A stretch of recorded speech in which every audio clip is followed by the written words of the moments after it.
All right, let's talk Ole Miss. Number 9, Ole Miss, 3.5-point favorite against your Bayou Bengals. Number 13, LSU. The over-under I have is 1,343 yards of combined offense. You say I was stalling now. Talking about defense. That was this game last year. That's football game / track meet, whatever you want to call it. Will, funniest fumble I've ever seen in my life. The Jaden sideline fumble? Yeah, that's up there.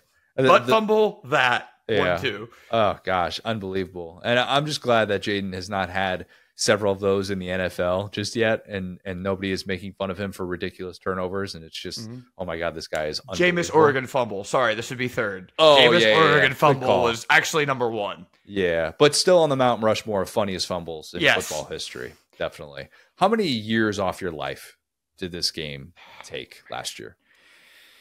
So rough. I actually thought we had this game won whenever LSU started coming back, and then the defense just kept taking the field. Well, here's all you need to know about the LSU defense last year. Maybe you didn't pay attention to college football that much last year.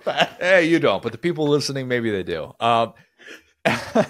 LSU was sitting there with 49 points with 8 minutes left in the fourth quarter on the road. Yep.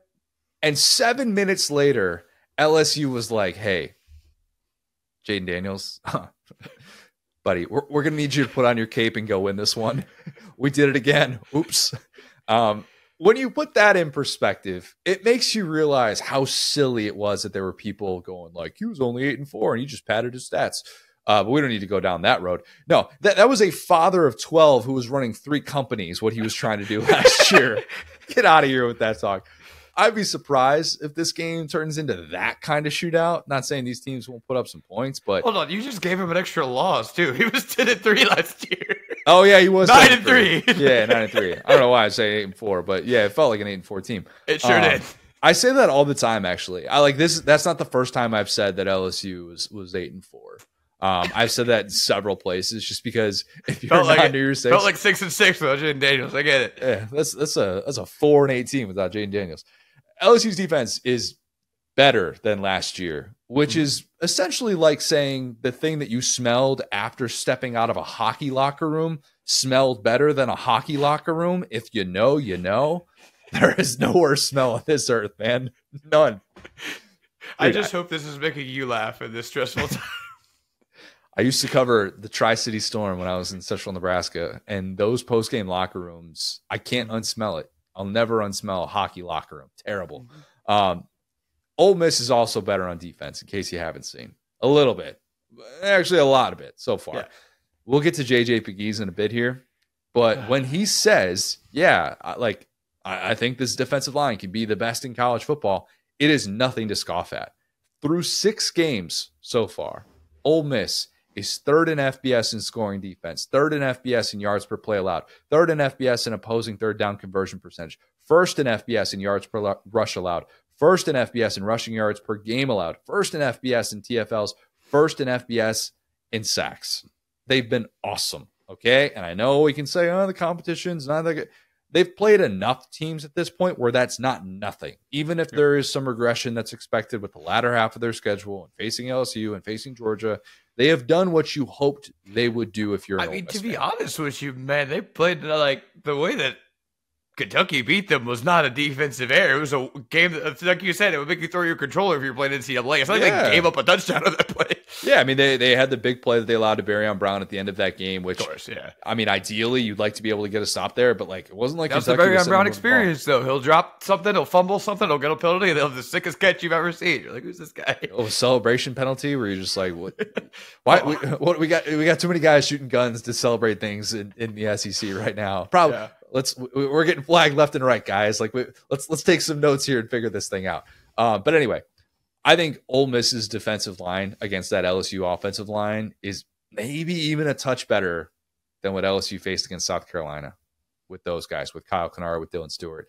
Mm-hmm. Maybe Kennard and Stewart end up having better seasons as pass rushers, but that interior of the Ole Miss defensive line has been just outstanding. And that's the problem with LSU. It's not the time. We talked about this against a gentleman who is now in the portal, Barry Alexander, who played well enough to make LSU look stupid, and then he got benched and put on the ground against Michigan. Yeah, I agree. That like even if Campbell and Emory Jones, even if those guys hold up on the outside and give Nussmeier time, I think it's going to be tough sledding in some of those short yardage situations for LSU. I do. Yep. And it feels like this game could why? Because they're running the T formation in short yardage. Is that why? Caden Durham, 5 touches. Josh Williams is running up against like the best nose tackle in football with like a wing back to his right. Dude, Les Miles somewhere would be sitting there smiling. He would, you know it. Yeah. This game feels like it could come down to a situation like that. And I've been going back and forth on this one all week. I really have been. I thought I was going to go LSU, but I'm going to go Ole Miss to win 28-27. So it's an LSU cover, but an Ole Miss win. This would be Lane's biggest win since the tarmac. It would. Like post tarmac, because I think 2011 beating Oregon late in the season at number 4 Oregon, I think they prevented them from going to a national championship that year, if I'm not mistaken. And then that sets it up for them to be like the number 1 team in the country coming in 2012. You know the rest. But biggest regular season win since the tarmac. How about that? We could have an ongoing conversation about what's Lane's worst loss and best win. Right? It's not really one answer. Yeah. I'm with you. Yeah, I mean, hey, I'll just be real with y'all. I remember this game 2 years ago, and I remember it was a very similar situation. Ole Miss and some job rumors. Now, that was an Ole Miss team that I believe was undefeated at that point because they managed to beat harrowing Kentucky at that point. Their biggest hurdle that was talked about as their biggest win at the time, and then Kentucky fell off a cliff because it was, I believe, like a top. We already talked about this, but point being, I remember this game. I think that the Tiger Stadium environment is going to be massive in an SEC game. I think that LSU has had. Oh my gosh, here we go again. LSU has had a bye week to prepare itself. Hopefully, will not be running as much Josh Williams out of the T formation. Nussmeier has been awesome. I mean, like, really awesome. And, like, that's something, again, I'm not a homer. I'll tell you what LSU's terrible. I'll tell you how bad their defense was last year. I'll tell you what's wrong with their defense this year. Nuss is really good. And, again, this is the thing I always say. It's better to compliment, like, Graham Mertz. If you guys are saying, oh, Graham Mertz is terrible, you don't get it. Graham Mertz is locked in an insane asylum. He's actually a good player. That makes it much funnier. That's exactly like Nussmeier is like elevated that, where it's like, oh, yeah, he has this great number 1 receiver who has like the dumbest drops you've ever seen. He has this like, it's like, oh, you have this personnel, you have these great tackles, but your play calling is like somehow like a top 5 offense. But then when you watch it, you're finding yourself kind of starting to go, and you don't know why. Like, it's very fascinating what these two teams are because, again, same deal with Ole Miss. Look at Jackson Dart, look at Trey Harris, look at like the receivers they have, and they're locked in a torture chamber against Kentucky. So, yeah, now that being said, and boy, howdy, have the mighty have fallen. LSU's defense is not where Kentucky's is at. Luckily, LSU's offense is, I think, a little bit better. So I would say this game is going to, as it has the last 2 seasons, come down to turnovers, right? I think that Nussmeier is he's starting to pick up that bug again. He had 2 turnovers against USA in a game that was kind of feels like the you're playing a video game and you're just kind of screwed around at the end of the game, but like he still had the turnovers against USA, right? So you can't count it out. He's really only had like, I would call it 1 costly turnover this year. You know the one, South Carolina. But that being said, Jackson Dart also has kind of done that. So I think this is actually turning into 2 decently similar teams, except you would look at the strengths being on the same side of the ball or like an opposing where it's like, okay, LSU's exterior offensive line. So again, I talked about Tonka Hemingway whenever, and not Dylan Stewart, whenever they played South Carolina, because I was like, hey, this is about the interior. This is not a situation where that's a good matchup for LSU, even on the offensive line, because of the interior A-gap pressure. If you got Josh Williams in there, you better have him blocking, all right? Because they need all the help. Nolan, you're going to need it for Walter Nolan, JJ Pegues. No doubt. Yeah, like that's the thing is like either of those gentlemen, you can make the case is like top 5, top 1. Like Walter Nolan's nasty. Pegues is obviously like he can do it all, right? So, and I'm talking about not just like him playing offense, but like defensively, the amount of versatility that gives them to where you don't just have like the one true nose. You have, I call him a nose, he's not a nose. I'm talking about A-gap pressure. There's no one in the country that's going to pressure the interior the way that Ole Miss is with those 2 guys. And again, LSU is just kind of not great at that. So, yeah, I think that it comes down to a costly turnover. I'm going to say that like Nussmeier has that kind of like leadership right now. I think that he is at least on a page with his receivers. The play calling, I think, is going to be better for Ole Miss. The receivers are a little bit better, but I think that Jackson Dart has shown that he makes some very interesting decisions whenever the game is on the line.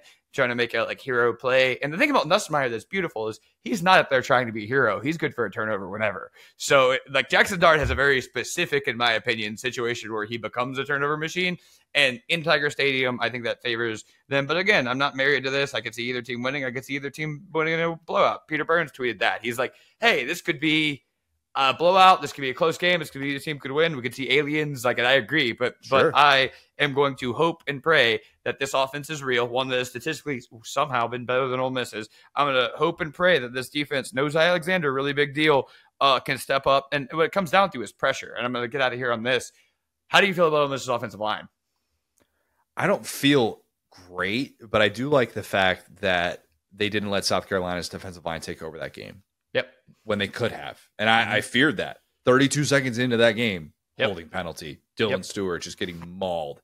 And they were able to kind of withstand that. It wasn't a vintage Ole Miss offensive performance necessarily. And they still, like South Carolina, still had their moments up front. But I don't feel great about the fact that I don't think they have NFL guys at the tackle spots. I don't think that they all of a sudden are this group that's going to dominate you. Like I think Swinson could definitely have his moments in this one. It could be been like, oh wow, like this LSU defensive front that we thought was going to be doo-doo coming into this year. I don't know why I said doo-doo instead of Basura, but Basura. Like we thought it was going to be that, and they're actually kind of better than we thought. Like who knows? But I don't necessarily think they are a game-changing offensive line. I think they do benefit from scheme. And Ole Miss fans might not want to hear that, but I don't think they have those world beaters up front.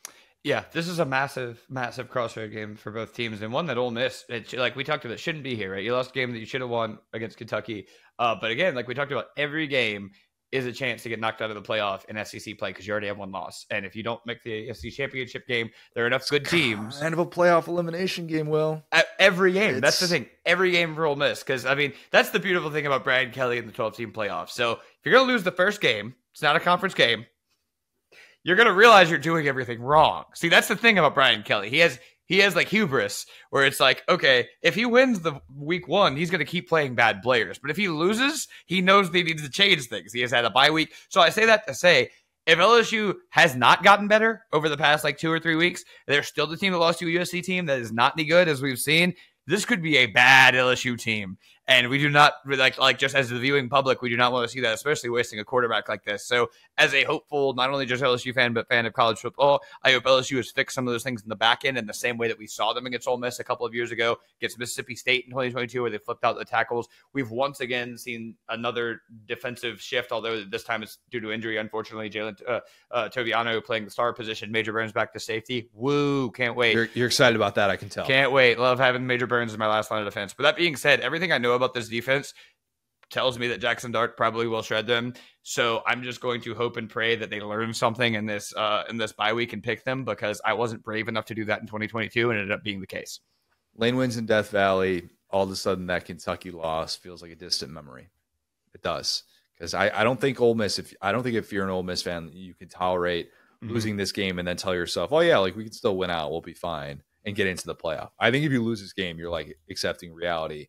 Another loss is very likely coming, and with that schedule, I don't know that they would get in at 9-3 as an at-large team with what they've faced so far.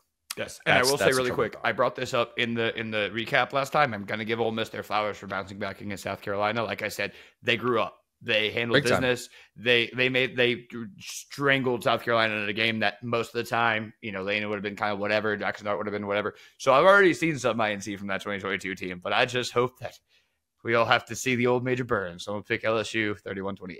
And by the way, the faking injuries, I agree with Peter Burns on this 100%. We've had people like reach out and be like, oh, are you going to like talk about like, first of all, I tweet out like whenever I see a faking injury thing happen, I pretty much tweet out that clip like every single time. So yeah. And Ole Miss, I agree with PB in saying that Ole Miss is doing it so much because they got so sick of people doing it to them. Yep. And now they're just basically forcing the SEC or the NCAA to step in and actually do something about it. And they're just going to do it until something happens. It's oh God, I'm about to make a really gross comparison. Have you ever witnessed someone do a gallon milk chug? This is one of my favorite podcasts I've ever done with you. Yes. Yes. Me and the boys tried that. Didn't go well. Okay. You hit that point where you said, I feel so ill. I can't tolerate this. I'm going to drink until something happens. You know that point. Yep. Ole Miss is at that point with the faking injuries. We're just going to fake them left and right. We're going to fake them on offense. We don't care. We're going to do this until we puke out all the milk that's in our stomach right now. And the beautiful thing is, if you're Brian Kelly, you can't get mad at this because this is your exact flavor of BS, right? This is your exact. You need to adopt this. You can't. Brian Kelly cannot be the flag banner of this is nonsense gamesmanship. He's sitting there taking notes, going, "Okay, actually, I can do this too. Let's go."